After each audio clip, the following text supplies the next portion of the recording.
هو أنت مرعب. اقعد أنت المرعب. ظل واقف نتلو قرار الحكم. ظل واقف. نعم. واقف نتلو قرار الحكم. استمع إلى قرار المحكمة. واقف. اسمع القرارات. اي واقفا. كن واقف. لا قاعد. اوقف. وقفوا. حكي وياك. قررت المحكمة الحكم على المدان صدام حسين المجيد بالإعدام شنقا حتى الموت لارتكاب. In the heart of Saddam Hussein's Iraq, amidst the public spectacle of power and the hidden corridors of intrigue, two women stood at the center of a clandestine drama that rivaled the regime's most shocking revelations. Sajida Talfah, the steadfast consort who bore witness to decades of political turmoil with stoic resolve.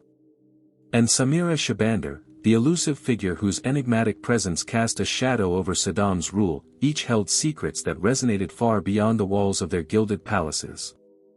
Their stories, intertwined with Saddam's ruthless pursuit of dominance, reveal the harrowing realities of life within one of history's most enigmatic regimes. Saddam Hussein's relationship with his first wife Sajida Talfah cannot be fully understood without examining the tribal, political and familial context of his early life in Trit. Born in 1937 in the small village of Al-Ajah near Tritrit, Saddam was raised in a culture steeped in patriarchal tradition, clan loyalty, and the political legacy of Ottoman and British colonial rule. His father disappeared before his birth, possibly dead, possibly absent. And Saddam was raised by his mother Subha and later by his maternal uncle Sajida Talfah, a strong Arab nationalist and a pivotal figure in shaping Saddam's ideological foundation. Sajid was not only the daughter of Sajida Talfah, she was also Saddam's first cousin. The two were engaged at a young age in an arrangement typical of their tribal milieu where alliances were solidified through bloodlines. This wasn't just a familial match. It was a political one. Kerala, fiercely pan-Arabist and anti-Western, saw promise in Saddam, and the engagement reinforced ties between two branches of the Al-Bun Nasir tribe, which later became Saddam's key power base. Sajida, born around 1935, was 2 years Saddam's senior and unlike many women of her generation received formal education and became a school teacher. The two married in 1963 shortly after the Ba'ath Party's brief seizure of power in a coup that year. At the time, Saddam was a low-ranking party functionary, but already viewed as ruthless, ambitious, and ideologically driven. Their marriage took place in Baghdad while Saddam was briefly out of political exile and attempting to establish himself as a rising figure in Ba'athist circles. It was a critical moment in his life, professionally unstable, politically risky, but personally significant. By marrying Sajida, Saddam not only honored a tribal obligation but also cemented an alliance with one of his few consistent mentors and supporters, Kerala.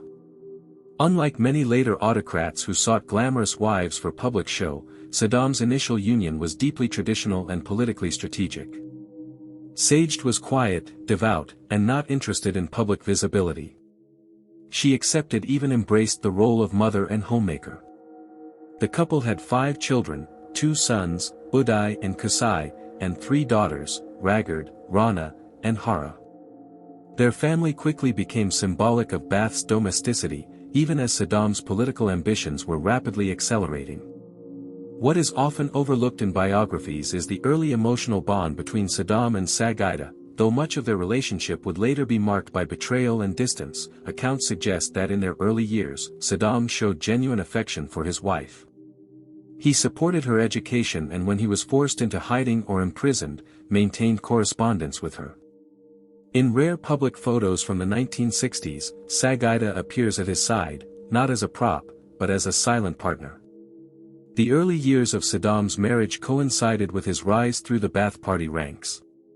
His political career gained momentum after the Ba'athist coup of 1968, which brought the party back to power. As deputy to President Ahmed Hassan al-Bakr and later as de facto leader, Saddam used his marriage to reinforce his image as a loyal family man and tribal son. An image carefully cultivated to resonate with the Iraq's conservative population. Yet within the growing power and complexity of the regime, this traditional bond would be tested and ultimately transformed. The foundations of loyalty and blood would soon compete with ego, ambition, and personal betrayal.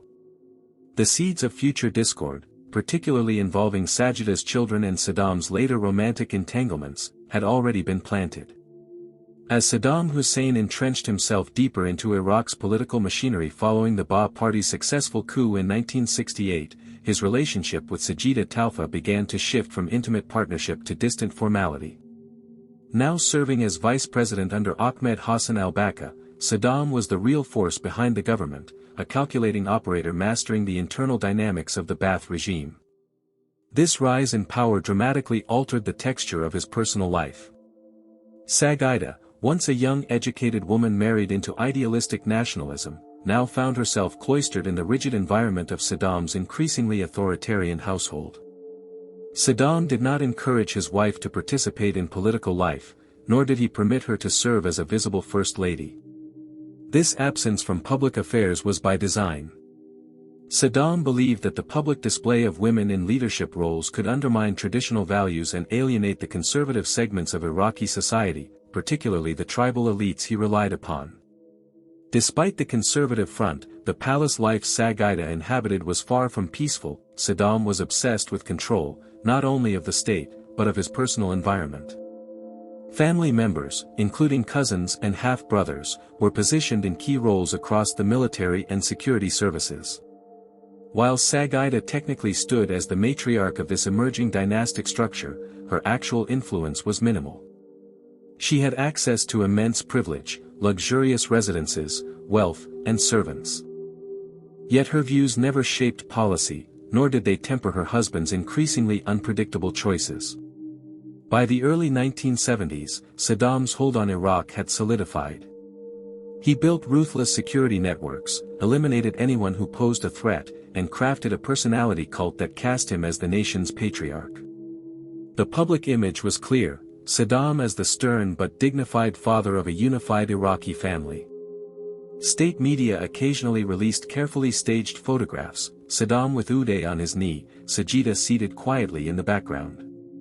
These were not moments of affection, but orchestrated tableaus meant to reinforce his myth. As Saddam expanded his world into a maze of palaces, his family, like his ministers, fell under constant surveillance. In this period, Sajida began to disappear from his personal orbit, not replaced by another woman, but sidelined by the growing demands of Saddam's own ego. Their marriage cooled, yet it remained intact, held together by tradition, tribal expectations, and the regime's need for appearances. Divorce was unthinkable, especially for a leader who fashioned himself as the guardian of conservative values. Instead, emotional distance became the quiet compromise they both accepted. What many overlook is that Sajida never protested her role. She never sought influence, never tried to shape the regime, and never voiced dissent. Even when later events pitted her husband against their son, she stayed loyal to the position she had been given, no matter the personal cost. She raised their children under the shadow of escalating danger: Uday, volatile and violent; Qusay, obedient yet secretive; the daughters educated but secluded. She watched firsthand as the regime hardened into a symbol of fear, fully aware of the man who stood at its center. Yet even in silence, Sajida had a function. Her tribal lineage continued to act as a stabilizing buffer, shielding Saddam from potential fractures within his own clan. Her name still carried weight among conservative circles, and behind the heavy doors of Baghdad's palaces she began to sense a shift, subtle at first, then unmistakable.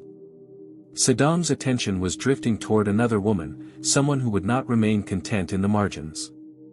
By the late 1970s and early 1980s, Saddam Hussein was no longer the regime's unseen architect, he had become its absolute master. After officially assuming the presidency in 1979, he immediately launched a ruthless purge within the Ba'ath Party, eliminating anyone who might threaten his authority. His image soon became unavoidable, plastered on billboards, stamped onto currency, broadcast endlessly on state television. Power had crystallized around him, and with that power came a carefully curated narrative of dynasty, centered foremost on his immediate family, especially his sons. Saddam and Sajida's eldest child, Uday Hussein, was groomed early as the presumed heir, though nothing in Iraqi law guaranteed such a succession. Born in 1964, Uday was a volatile paradox, brilliant yet deeply unstable. Insiders often described him as a pampered, cruel boy who grew into a sadistic man. Even in childhood he displayed flashes of both intelligence and menace. He excelled academically, attending elite schools and showing promise in engineering, yet he was equally known for violent outbursts, beating teachers, tormenting peers, even shooting animals for amusement. Saddam admired Uday's sharp mind and natural charisma, but he struggled constantly to rein in his son's instability. Despite recognizing the danger, he still elevated Uday, granting him influential positions, control over major media outlets, leadership of youth organizations, and eventually the helm of the Iraqi Olympic Committee and the Saddam Fedayeen. These posts became tools for Uday's brutality, allowing him to intimidate, torture, and terrorize athletes and adversaries without consequence. For Sajida, Uday's behavior became a source of profound emotional turmoil. Even as her relationship with Saddam grew increasingly distant, her attachment to her children, especially Uday, remained unwavering. She repeatedly intervened to shield him from the consequences of his actions, and Uday, in turn, adored her with an intense, almost obsessive loyalty. This devotion made him viciously protective of her status. Any hint of competition, especially whispers about another woman entering Saddam's life, triggered Uday's rage. His loyalty to Sajida was not merely familial, it was personal, fanatical, and ultimately deadly. The younger son, Qusay Hussein, born in 1966, could not have been more different from his brother. Quiet, calculating, and composed, Qusay operated comfortably behind the scenes. Saddam entrusted him with some of the regime's most sensitive institutions, the Republican Guard, Internal Security, and later the Special Security Organization. His discipline and reliability made him a more viable long-term successor, especially as Uday's instability spiraled out of control in the 1990s. Saddam cultivated this duality deliberately. Uday became the flamboyant, intimidating enforcer of the regime's outward image. Qusay, meanwhile, served as the cold, methodical custodian of its internal order. By keeping the brothers on separate but parallel tracks, Saddam ensured that neither accumulated enough power to challenge him. Family, to Saddam, was not a source of affection but a set of strategic assets, tools to maintain his grip on the state. This political calculus extended to his daughters as well. Raghid, Rana, and Hala received formal educations and were married into influential military and political families. These marriages were crafted not for romance but for alliance, each union reinforcing loyalty within the regime's inner circle. Sajida played a far more active role in the lives of her daughters, selecting suitors and managing the domestic sphere. Even the women in Saddam's household were bound by the same political structure, they too were pieces in a controlled, strategic system. Each child symbolized part of Saddam's rule. Uday, the violent, excessive enforcer. Qusay, the cold, calculated manager of internal order. Together, they reflected the two faces of the regime, intimidation outward, surveillance inward. And at the center stood Sajida, silent, loyal, yet unable to counter the forces her husband had unleashed. As Saddam's ambitions widened, the cracks within the family deepened. Through those openings, another woman would soon emerge, disrupting the fragile balance. By the mid-1980s, Saddam's personal and political life reached a breaking point. Iraq was locked in the Iran-Iraq War, and although his public image remained firm, tensions were growing behind the scenes. It was during this period that Saddam made one of his most controversial decisions, a secret marriage to Samira Shahbandar. Samira was not part of Saddam's tribe or political circle. She came from Baghdad's elite, educated, refined, and secular. Born in 1946, trained as a physician, and reportedly having spent time in London, she lived a life very different from the traditional, private existence of Sajida Talfah. At the time they met, Samira was married to an Iraqi Airways executive and had a son. Their introduction, through a mutual acquaintance, came at a moment when Saddam was increasingly dissatisfied with the emotional emptiness of his home life, and Samira represented a world far removed from the confines of his controlled household. Whether the draw was emotional, intellectual, or born from palace intrigue, one thing is certain: Saddam was captivated by Samira. Many later described his interest as outright infatuation. He not only pursued a relationship with her but went as far as forcing her husband into a divorce and marrying her in secret. This was far more than a private affair, it was a political and domestic shockwave. Sajida, though not involved in governance, was the first wife and the symbolic anchor of Saddam's tribal legitimacy. Taking another wife from outside the tribal elite risked offending powerful clans and destabilizing long-standing alliances. Inside the household, it ruptured an already delicate emotional balance. The secrecy soon unraveled. Rumors spread among Saddam's inner circle, and within months the news reached Uday, then in his volatile early 20s. To Uday, Samira was not merely a rival to his mother, she was a threat to his own standing, and to the future he believed belonged to him. He saw Samira's son, Muhammad, as a potential competitor. His fury escalated, setting the stage for one of the most notorious personal crimes in Saddam's family. Before the situation erupted, Saddam tried to contain the fallout. He placed Samira in a separate palace and kept her hidden from public view. She was never presented as a first lady, and even today photographs of her are extremely scarce. Yet her presence remained constant. She traveled with Saddam, lived within his private orbit, and held his attention in ways Sajida never could.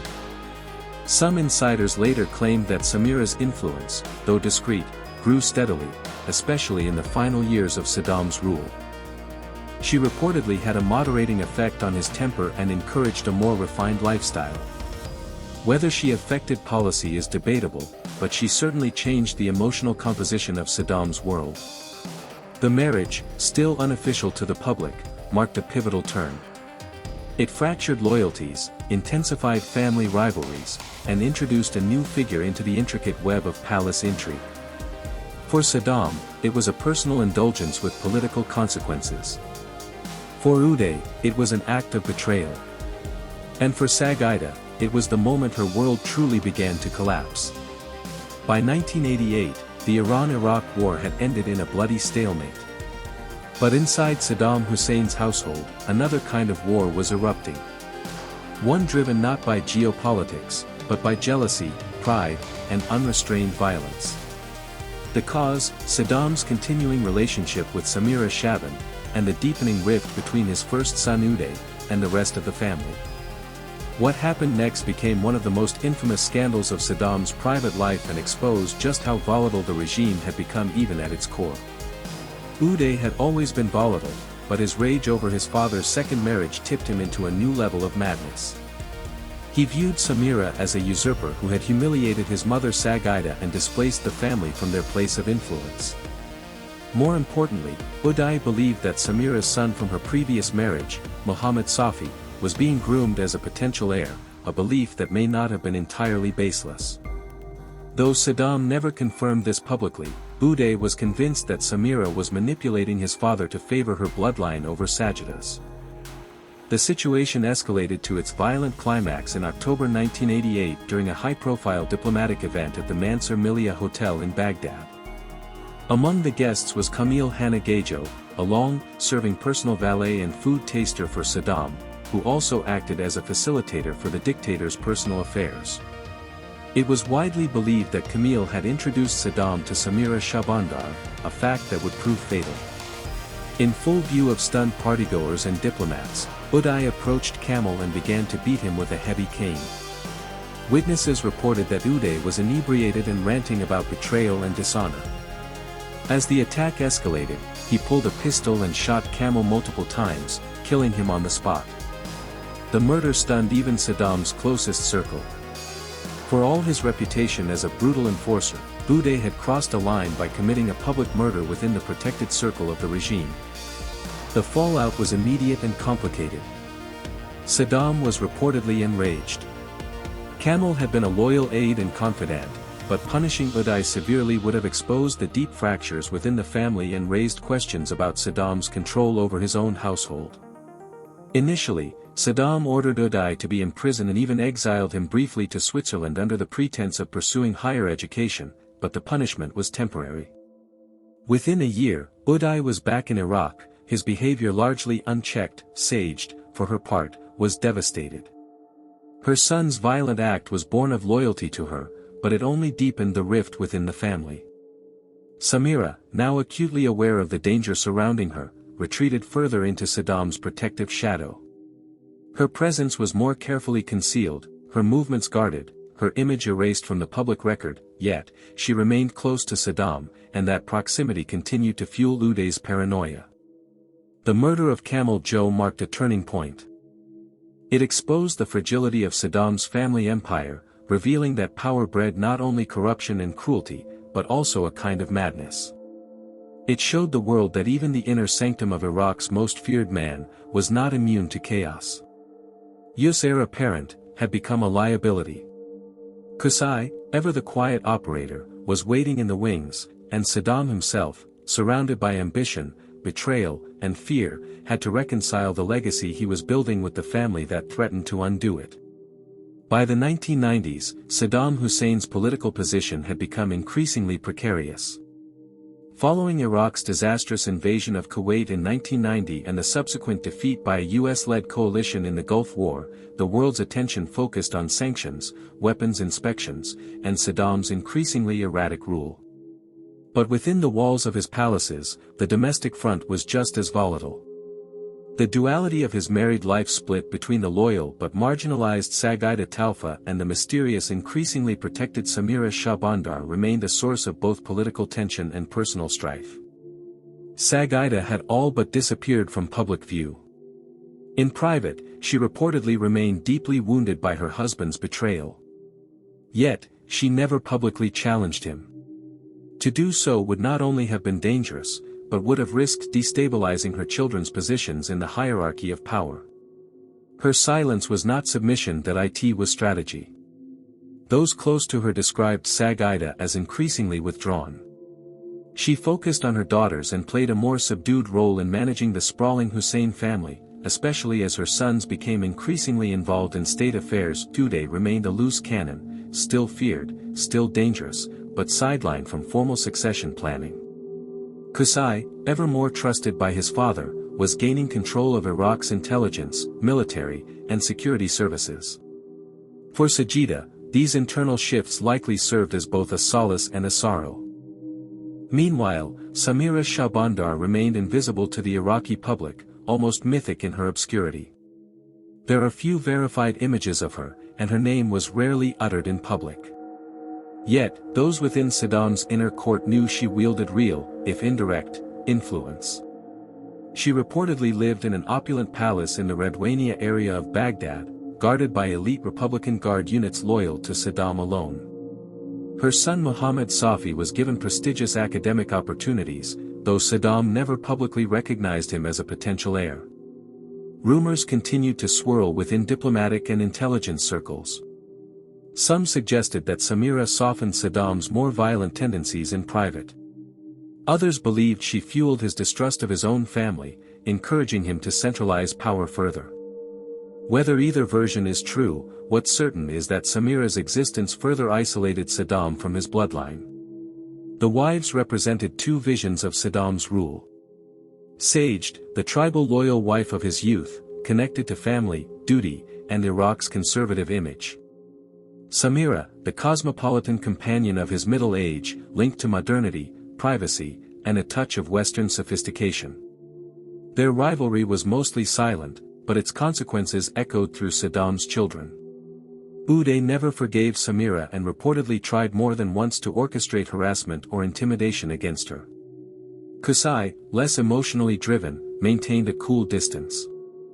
Throughout this period, Saddam himself continued to orchestrate a delicate balancing act, managing the perception of a unified patriarchal family while secretly splitting his affections, loyalties, and living quarters that he ruled Iraq with theatrical grandeur. But inside his private life, he seemed plagued by distrust, disappointment, and division. And in the wings, the women, one rejected but resilient, the other secluded but influential, remained tethered to the man who had bound their fate to his empire of fear. The years following the Gulf War were marked by Saddam Hussein's deepening isolation. The harsh sanctions imposed by the United Nations, the constant threat of military intervention, and the internal uprisings from both Kurdish and Shiite populations only compounded the pressures on his regime. On the domestic front, however, Saddam's personal life was beginning to unravel. While Saddam had previously been able to balance the competing demands of his two wives, by the 1990s, these divisions were no longer sustainable. Sajida's withdrawal from the public sphere had not been enough to shield her from the consequences of Saddam's secret marriage to Samira. Both women were politically and emotionally sidelined as Saddam increasingly turned to his sons, particularly Qusay, to handle state matters. As Saddam's grip on Iraq weakened, Samira and her son Mohammad Safi continued to live under the dictator's protection. But Saddam had never formally named Mohammad as a successor, keeping his personal and political alliances fragile. This ambiguity regarding succession became one of the defining features of Saddam's last years in power. Both women in their own way were affected by the oppressive nature of Saddam's rule. But neither could escape the consequences of their association with him. As Iraq descended into a new era of violence following the Gulf War, the Hussein family's internal strife mirrored the external conflicts that would eventually lead to the regime's downfall. When Uday and Qusay were both killed during the 2003 invasion, their deaths marked the end of Saddam Hussein's dynasty. The Hussein family had been torn apart by violence, betrayal, and ambition, a tragedy compounded by the brutal regime that had once promised unity under a single ruler. For Saddam, the loss of his sons marked the collapse of his envisioned political legacy. The aftermath of Saddam's regime would see the Hussein family's personal, political, and social standing forever changed. After Saddam was captured by American forces in December 2003, he was taken into custody and subjected to a lengthy trial. The former dictator was eventually convicted of crimes against humanity, specifically the 1982 massacre of Shiite villagers in Dujah, and was executed by hanging in December 2006. His trial was viewed as both a moment of justice for the victims of his brutal regime and a symbol of the end of a 30-year reign that had been marked by violence, oppression, and a thirst for power.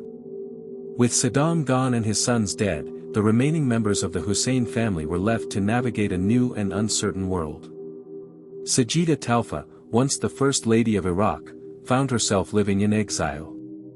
She had fled the country in the wake of the U.S. invasion along with her daughters as the fall of Saddam's regime rendered her vulnerable to the very forces she had once helped control.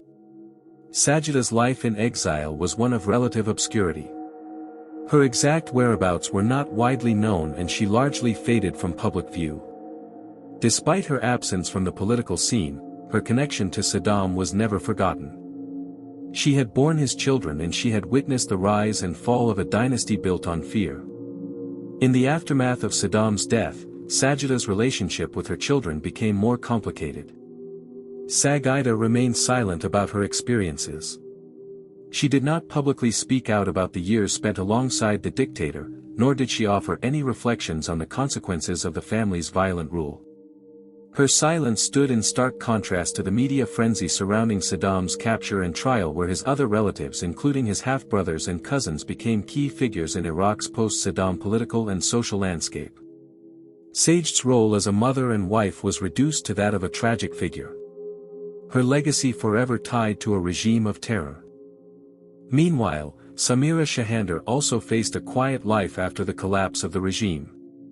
Though she had not been as publicly visible as Sajida, Samira's role as the clandestine partner to Saddam was well known within Iraq's political elite. After Saddam's fall, Samira was forced to live in hiding. Reports suggested that she had gone into exile, but her precise fate was often clouded in mystery. Like Sajida, she lost everything with the fall of the regime. But Samira's life had been far less political than that of the First Lady. It's believed that she maintained some ties to Saddam's loyalists in the years after the regime's collapse, but her future, much like that of her son, Mohammad Safi, was uncertain. Mohammad Safi, Saddam's son with Samira, had been educated in the West and was groomed to be a successor in a future regime. However, with Saddam's downfall, his prospects faded. The Hussein family's post-Saddam history is one of exile, silence, and the remnants of power. Saddam's brutal regime may have ended, but the echoes of its impact on his family continue to reverberate in the lives of those who survived. The years following the fall of the regime were marked by attempts at reconciling the past. But for Sajida, Samira, and their children, there would be no returning to the heights of political power they once knew. They were left to rebuild lives in exile with the shadows of Saddam Hussein's legacy haunting them at every turn. From the early years of Saddam's rise to power to the tumultuous aftermath of his regime's collapse, the story of his wives and children offers a glimpse into the complexities of life under an authoritarian ruler. In the years since Saddam Hussein's regime was toppled, Iraq has faced numerous challenges in its efforts to rebuild and reconcile its fractured society. The legacy of Saddam Hussein's dictatorship, and the wars that followed, left Iraq burdened with political instability, sectarian divisions, and the long struggle for justice and reconciliation. The story of his family is a stark reminder of how deeply authoritarian power can shape and damage the lives of those living under it. Even today, as Iraq works to rebuild in the post-Saddam era, the echoes of that past remain. They serve both as a warning and as a testament to the resilience of the Iraqi people, who continue to fight for freedom, accountability, and lasting stability in a nation marked by decades of turmoil. For more powerful stories like this, don't forget to subscribe.